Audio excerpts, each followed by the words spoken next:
নমস্কার বন্ধুরা, এই যে দেখতে পাচ্ছেন একদম নিচু জমিতে, যেখানে কিছুদিন আগে ধান তোলা হয়েছে, রসালো জমিতে প্রচুর রস আছে, তবুও ট্রাক্টরের সাহায্যে এই জমিগুলোকে আলু চাষের উপযোগী করে তোলা হচ্ছে।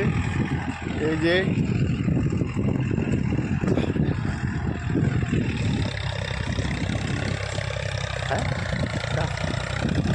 ডাসবার ডিউজ কোম্পানির গাড়ির সাহায্যে মাটি তৈরি করা হচ্ছে। দেখছেন যে আমাদের বিমল ভাই গাড়ি চালাচ্ছে।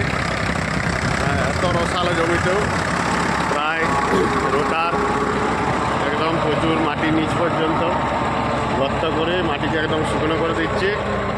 2-3 বার চাষ দিলেই মাটি হচ্ছে আলু চাষ করার উপযোগী হয়ে যাবে।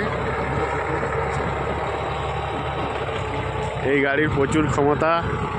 আপনারা জমি এরকম নিচু জায়গাতে রসালো জমিতে আলু লাগাতে চান তো এই রোটারের সঙ্গে যোগাযোগ করতে পারেন।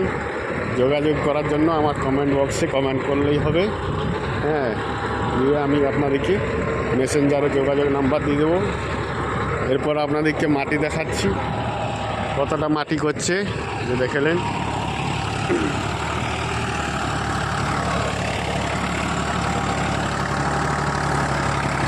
এদের ক্ষমতা দেখুন, দেখি কতটা মাটি করছে। দেখ